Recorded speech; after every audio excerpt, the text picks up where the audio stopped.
جے راج کہنے لگا بڑے زور کی بھوک لگی ہے، کیمپ میں چلو۔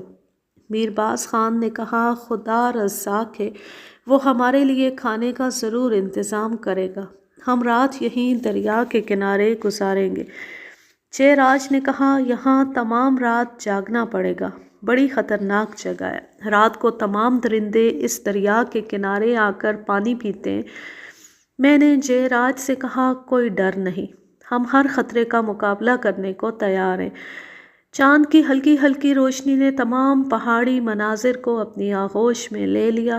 ہمارے قریب ہی بڑی بڑی جھاڑیاں کھڑی تھی، ان جھاڑیوں میں کنویں کی مانند تاریک اور خوفناک ایک غار تھا۔ اس غار کی طرف سے مینڈک جتنا بڑا ایک پہاڑی بچھو آیا۔ میر باز خان نے بندوق کا بٹ مارا، وار خالی گیا اور خوفناک بچھو وہیں ایک سوراخ میں گھس گیا۔ خوف سے جے راج کا چہرہ اتر گیا، پھر جلد ہی اپنے آپ کو سنبھال کر کہا یہ بچھو اس قدر زہریلی نسل کا ہے کہ ہاتھی کو ڈنک مار دے تو اس کا پانی بن جائے۔ یہ جگہ حشرات الارض کا مسکن ہے، یہاں زہریلے سانپ ضرور ہوں گے، ہمیں اس جگہ سے کسی محفوظ مقام پر چلنا چاہیے۔ ہم وہاں سے اٹھے اور دریا کے کنارے کنارے چل پڑے۔ سامنے کنارے کے قریب دریا میں 10-12 فٹ چوڑی ایک چٹان کا جزیرہ سا تھا۔ ہم کنارے سے کود کر اس چٹان پر جا بیٹھے۔ میں نے دیکھا کہ دریا میں کچھ بہتا ہوا آ رہا تھا۔ تھوڑی دیر بعد ہم سب نے دیکھا چاندنی میں ایک حسین عورت کا سر بہتا ہوا جا رہا تھا۔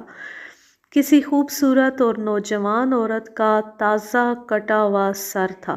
میر باز خان نے کہا یہ کسی کی بیوی یا بے وفا محبوبہ کا سر ہے۔ میں نے گھڑی دیکھی، رات کا 1 بجا تھا۔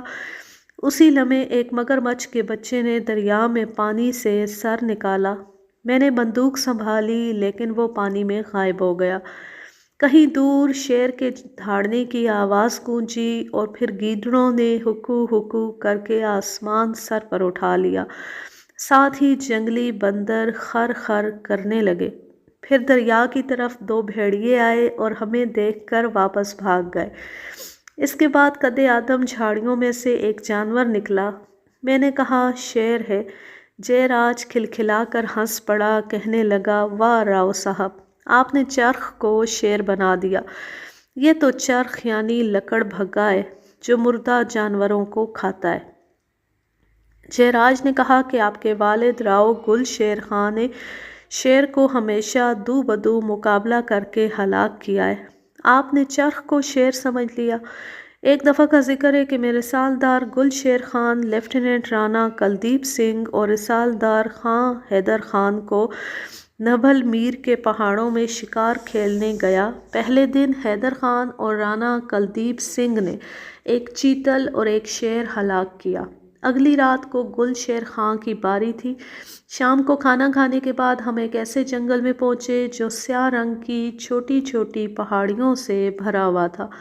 گل شیر خان نے حیدر خان اور کلدیپ سنگھ سے کہا کہ میں نے اپنی شکار کی مہم کا تمام انتظام مکمل کر لیا ہے، وہ سامنے آپ لوگوں کے لیے درخت پر مچان بندھوا دیا گیا ہے، اب آپ لوگ اس مچان پر بیٹھ کر میرے شکار کا منظر دیکھیں اور یہ خیال رکھیں کہ خواہ میں کتنی بڑے خطرے سے دوچار کیوں نہ ہوں، آپ لوگ شیر پر ہرگز گولی نہ چلائیں۔ ہم سب مچان پر چڑھ کر بیٹھ گئے۔ گل شیر خان نے ہمارے سامنے پہلے اپنے جسم پر کسی جانور کی چربی سے مالش کی، اس کا فولادی بدن شیشے کی مانند چمک اٹھا، پھر اپنے تمام جسم کو چمڑے کی رسیوں سے کس کر باندھا اور پھر کسی درندے کی کھال کا کوٹ زیب تن کر کے اپنی کمر پر تلوار لٹکائی، پیٹھ پر ڈھال باندھی اور پھر اپنی بندوق اٹھا کر ہمارے مچان سے 20 گز دور جھاڑیوں کے ایک جھنڈ کے پاس جا کر بیٹھ گئے۔ کچھ دیر بعد ادھر ہم نے ٹارچ کی روشنی ڈالی۔ اس وقت گل شیر خان بھینسے کی لاش سے کچھ فاصلے پر دم سادے زمین پر لیٹے ہوئے تھے۔ جنگل میں ہو کا عالم تھا۔ کچھ دیر بعد ایک چیتے کے غرانے کی آواز سنائی دی، ساتھ ہی بڑے زور سے ایک شیر دھاڑا۔ شیر کی گرج کے بعد بہت دیر سناٹا چھایا رہا، پھر یکا یک قریب ہی ایک بھیڑیے کے بولنے کی آواز سنائی دی۔ دفتن بھینسے کی لاش کے قریب شیر نے دھاڑ کر زمین اور پہاڑوں کو ہلا دیا۔ اچانک فضا بندوق کے فائر کی آواز سے گونج اٹھی۔ ہم نے اسی لمحے ٹارچ روشن کر کے دیکھا۔ زخمی شیر اچھلا اور اس نے دھاڑ کر گل شیر خاں پر جست لگائی۔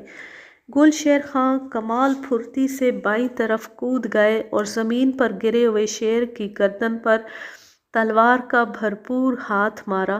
ہلکی سی دھاڑ کے ساتھ شیر اٹھا، لیکن تلوار کے دوسرے وار نے اسے پھر زمین پر لٹا دیا۔ پھر گل شیر خان نے بجلی کی سی تیزی سے شیر پر کئی وار کیے۔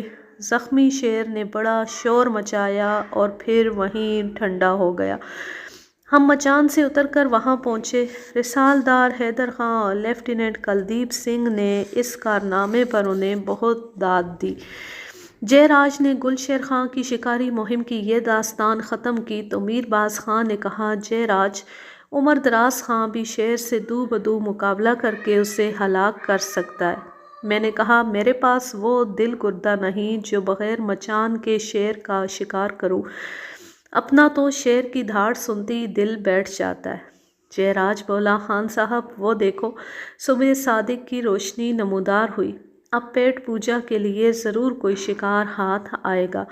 میں نے آسمان کی طرف دیکھا، کالے بادلوں کے بڑے بڑے ٹکڑے تیر رہے تھے، پھر ساون کی ہلکی ہلکی پھوار پڑنے لگی، ساتھ ہی مرغابیوں کا غول آیا۔ میں نے آسمان کی طرف شست لے کر فائر کیا، صرف ایک مرغابی ہاتھ لگی، اسے بھون کر کھایا، لیکن کسی کا پیٹ نہیں بھرا۔ اب ہمیں اپنا کیمپ یاد آیا، ہم دریا کے کنارے کنارے چل پڑے۔ کیمپ میں مہارانا کا شکاری ساز و سامان پہنچ چکا تھا۔ ایک قطار میں ہاتھی گھوڑے تھے اور ایک بہت لمبی قطار شاہی خیموں کی دور تک چلی گئی تھی۔ ہانکا کرنے والے ملازم ٹکڑیوں میں بیٹھے حقے کے دم لگا رہے تھے۔ مجھے مہارانا کے سیکریٹری نے بتایا کہ مہارانا کل صبح شکار کھیلنے کے لیے تشریف لا رہے ہیں۔ میں نے کہا کہ ہم نے جنگل اور پہاڑوں کا جائزہ لے لیا ہے، سب انتظام کر دیا جائے گا۔ پھر ادھر ادھر کی باتیں ہوتی رہیں۔ شام ہوئی تو کھانا کھا کر ہم نے نماز ادا کی اور پھر سونے کی غرض سے اپنے خیمے میں لیٹ گئے۔ اچانک تیز ہوا کا جھونکا آیا اور پھر ہوا نے طوفانی صورت اختیار کر لی، جس سے خیموں کی چوبیں اکھڑنے لگیں اور خیمے اکھڑ کر ہمارے اوپر آ گرے۔ گھوڑے کھل کر چوکڑیاں بھرنے لگے، ہمارے کئی آدمی شدید زخمی ہو گئے۔ پھر گرج اور چمک کے ساتھ موسلا دھار مینہ برسنے لگا، ہمارے کپڑے اور تمام اسباب تر ہو گیا۔ دن نکلا تو طوفان تھما، بادل چھٹ گئے، دھوپ نکل آئی۔ مہارانا کی آمد کا وقت ہو گیا تھا اور ہمارے کپڑے گیلے تھے۔ خدا نے مدد کی۔ مہارانا کا سیکریٹری بھاگا ہوا آیا، اس نے بتایا کہ ابھی میرے پاس حکم نامہ آیا ہے کہ مہاراجا بڑودہ اودے پور مہمان آئے ہیں، اس لیے مہارانا نے شکار کا پروگرام ملتوی کر دیا ہے۔ اس خبر سے ہمیں دلی مسرت ہوئی، کیونکہ 2 رات جاگنے اور طوفان کی شدت سے ہمارا بہت برا حال تھا۔ ہم نے جلدی جلدی کھانا کھایا اور سو گئے۔ 4 گھنٹے بعد آنکھ کھلی تو ہم سیکریٹری کے پاس پہنچے۔ میر باز خان نے سیکریٹری سے کہا کہ میرا اور عمر دراز خان کا ان پہاڑوں میں 3-4 یوم شکار کھیلنے کا ارادہ ہے اور آپ کو مہارانا کے شکاری سامان کے ساتھ کل اودے پور واپس چلے جانا ہے۔ جنگل قریب ہے، آج رات آپ ہانکا کرائیں اور شکار سے لطف اندوز ہوں۔ سیکریٹری نے ہانکے والوں کو حکم دے دیا۔ سورج غروب ہوا، چاند نکل آیا۔ چاندنی کے ساتھ ہانکے والوں نے اپنی اپنی مشعل روشن کی اور پھر شکار گاہ میں داخل ہو گئے۔ ڈھول اور نکاروں کی آوازیں گونجنے لگیں۔ چیتل، جنگلی کتے، ہرن، نیل گائے، باراسنگے چوکڑیاں بھرتے ہمارے سامنے سے گزرنے لگے اور ہماری بندوقیں آگ کے شعلوں کے ساتھ گولیاں اگلنے لگیں۔ پھر بنڈیلے، چیتے اور ریچھ گھبرا کر اپنی اپنی کچار سے نکلے اور اپنی جان بچانے کے لیے ادھر ادھر کودنے لگے۔ ہانکے والوں نے شکار گاہ میں جگہ جگہ آگ روشن کر دی۔ دن سا نکل آیا۔ کئی باراسنگے خوفناک جھاڑیوں میں الجھ گئے اور بہت سے زندہ پکڑ کر ذبح کیے گئے۔ غرض جنگلی جانوروں میں افراتفری مچ گئی۔ وہ دھاڑتے اور چیختے ہوئے ادھر ادھر دوڑنے لگے۔ ہم نے بندوقوں سے ریچھ، جنگلی کتے، چیتل، نیل گائے اور ہرن شکار کیے۔ کوئی شیر یا چیتا ہلاک نہ ہو سکا۔ کیمپ میں آ کر چیتل اور ہرنوں کا گوشت بھونا گیا۔ رات کے 2 بجے کھانا کھایا اور سو گئے۔ صبح اٹھے، 6 بکرے، ایک چھوٹا خیمہ اور 4 ملازم ہمراہ لے کر میں، میرباز خاں اور جے راج دریائے چرمتی کی طرف چل پڑے اور سیکریٹری ہاتھی گھوڑوں اور تمام ساز و سامان کے ساتھ اودے پور جانے کے لیے روانہ ہو گیا۔ ہم دریا کے کنارے کنارے ڈھلوان راستے پہاڑ پر چڑھے اور اس مقام پر جا پہنچے جہاں رات گزاری تھی، لیکن اس جگہ ہم رکے نہیں بلکہ دریا کے کنارے کنارے 6-7 میل دور نکل گئے۔ ہمارے سامنے بڑا خوفناک منظر تھا۔ اس جگہ دریائے چرمتی کی گہرائی پہاڑوں کے بیچ اس قدر ہے کہ دیکھ کر ڈر لگتا ہے۔ دریا کی تندی نے 2 شاخوں میں بہہ کر پہاڑوں کو جدا کر دیا ہے۔ ہم آگے بڑھے۔ وہاں دریا کا پاٹ اس قدر کم تھا کہ ہم کود کر دوسرے کنارے پر چلے گئے، یعنی اس مقام پر پہاڑوں نے دریا کا گلا گھونٹ دیا تھا۔ اس جگہ دریا کی چوڑائی کل 2.5 گز ہے اور گہرائی کا اندازہ لگانا بہت مشکل ہے، کیونکہ وہاں پانی اس زور سے بہتا ہے کہ اس کے شور سے کانوں کے پردے پھٹنے لگتے ہیں، اور وہاں ایک جھرنا پہاڑ کی چوٹی پر ہے جس کا پانی دریا کے کنارے ایک غار میں گرتا ہے، اور نہ جانے اس غار سے پانی نیچے ہی نیچے کہاں چلا جاتا ہے۔ وہ غار اس قدر تاریک اور گہری ہے کہ اس میں جھانک کر کلیجہ منہ کو آتا ہے۔ آگے پہاڑی جنگل بڑا سنسان تھا اور اس جگہ بہت بڑے بڑے درخت تھے۔ کچھ آگے چشموں اور آبشاروں کا میٹھا پانی بہہ رہا تھا، اور وہاں عجیب قسم کے پتھر سرخ، زرد اور بہت سے سبز زمرد کی طرح چمک رہے تھے۔ وہاں پتھر کی بنی ہوئی ایک شکستہ دیوار تھی، بہت ممکن ہے کسی پرانے قلعے کا نشان ہو۔ وہاں سبزہ بہت تھا اور ایک تناور درخت شکستہ دیوار سے برآمد ہو کر آسمان سے باتیں کر رہا تھا۔ وہ درخت اس قدر اونچا تھا کہ ہم تھکن کے باوجود کوہستانی عجائبات دیکھنے کے لیے اس کے اوپر چڑھ گئے۔ 60-70 میل پہاڑی علاقہ ہماری آنکھوں کے سامنے تھا۔ جے راج نے کہا، وہ دیکھو بھان پورہ کے قریب جہاں دریا ایوا گھاٹی سے نکلتا ہے، اس مقام پر جسونت راؤ ہلکر اور انگریزی فوجوں کا مقابلہ ہوا تھا۔ وہاں اس لڑائی میں کام آنے والے بہت سے مسلمانوں کی قبریں اور ہندو سپاہیوں کی چتائیں ہیں۔ اسی مقام پر جسونت راؤ کو جلا دیا گیا تھا۔ ہم درخت سے نیچے اترے اور پھر وہیں ایک بلند مقام پر خیمہ نصب کیا۔ اس جنگل میں درختوں پر امر بیل پھیلی ہوئی تھی۔ ہم کھانا کھا کر سو گئے اور ملازم الاؤ روشن کر کے باری باری پہرا دیتے رہے۔ دن نکلا تو جے راج نے بتایا کہ رات مچان تیار کر کے بکرا باندھ آیا تھا۔ اب صبح ایک ملازم کو مچان اور بکرا دیکھنے بھیج دیا ہے۔ یہ باتیں ہو رہی تھیں کہ ہمارے قریب بندھے ہوئے بکروں میں سے ایک بکرے نے شور مچانا شروع کیا۔ جے راج نے جا کر دیکھا تو ایک سبز رنگ کا پہاڑی سانپ بکرے کی ٹانگوں سے الجھا ہوا تھا۔ دیکھتے ہی دیکھتے بکرا گر پڑا اور سانپ اسے تڑپتا چھوڑ کر چلا تو جے راج نے سانپ کو پتھروں سے مار دیا۔ تھوڑی دیر بعد وہ بکرا بھی تڑپ تڑپ کر مر گیا۔ کچھ دیر بعد مچان دیکھ کر ملازم آ گیا۔ اس نے بتایا کہ مچان کے قریب بندھا ہوا بکرا شیر نے ہضم کر لیا ہے۔ یہ سن کر جے راج بہت خوش ہوا اور پھر وہ دوسرا بکرا مچان کے قریب باندھنے چلا گیا۔ ہم کھانا کھا کر سو گئے۔ شام کو آنکھ کھلی، کھانا کھایا اور پھر ملازموں کو خیمے میں چھوڑ کر جہاں مچان بندھا ہوا تھا وہاں شکار کی مہم پر چلے گئے۔ جے راج نے مچان دکھایا۔ جس درخت پر مچان بندھا ہوا تھا اسے بہت موٹی امر بیل نے ڈھکا ہوا تھا اور اس کے قریب ہی ایک جھاڑی میں بکرا بندھا ہوا تھا۔ تھوڑی دیر بعد چاند نکل آیا، یک لخت شیر کی گرج سنائی دی اور پھر گیدڑوں کی ہکو ہکو سے فضا گونج اٹھی۔ ساتھ ہی شیر نے دھاڑ کر گیدڑوں کو خاموش کر دیا۔ پھر خشک جھاڑیوں میں کھڑکھڑاہٹ سی ہوئی اور شیر آہستہ آہستہ بکرے کی طرف آیا۔ شیر نے پنجہ مارا، بکرے کی آواز تک نہ نکلی۔ پھر وہ بکرے کی گردن کا خون پینے لگا۔ شیر نشانے کی زد میں تھا۔ میں نے اور میر باز خان نے اس پر ایک ساتھ فائر کیا۔ 2 گولیاں اس کے سر میں پیوست ہو گئیں۔ شیر کے منہ سے ہراہٹ تک نہ نکلی اور وہ وہیں بکرے پر ڈھیر ہو گیا۔ رات کے 12 بجے تک جنگل میں سناٹا چھایا رہا۔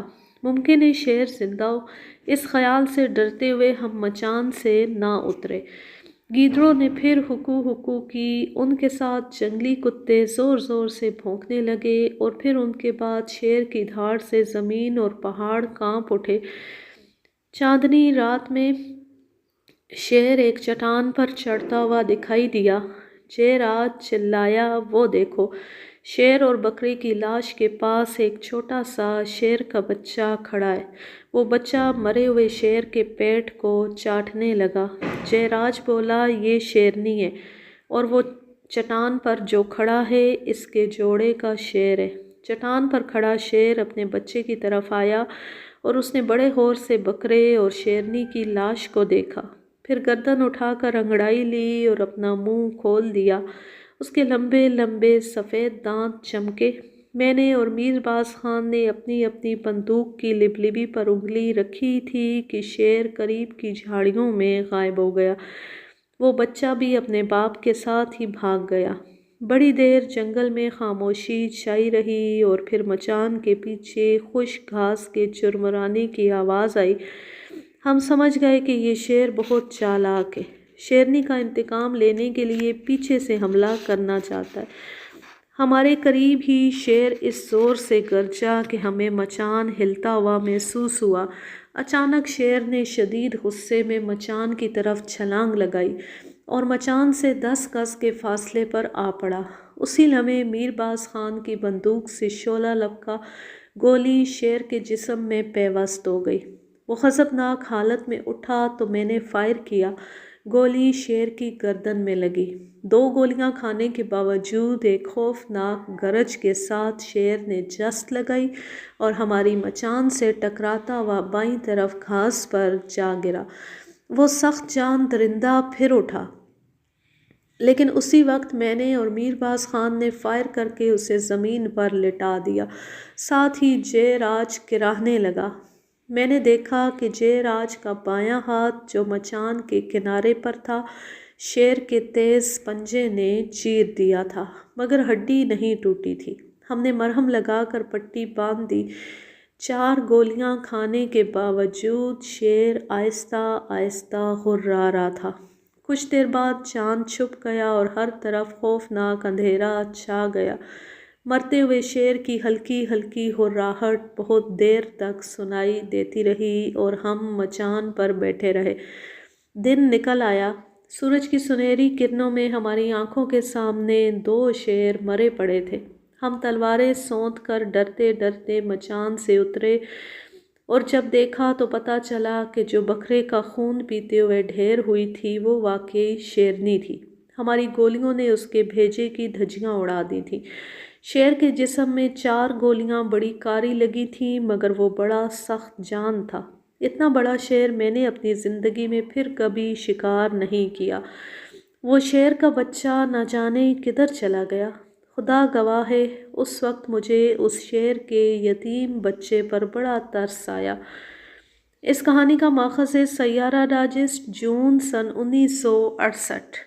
اب میں لیتی ہوں آپ سے اجازت۔ جہاں رہیں خوش رہیں، شاد و آباد رہیں، ہنستے مسکراتے رہیں۔ اللہ حافظ، اللہ نگہبان۔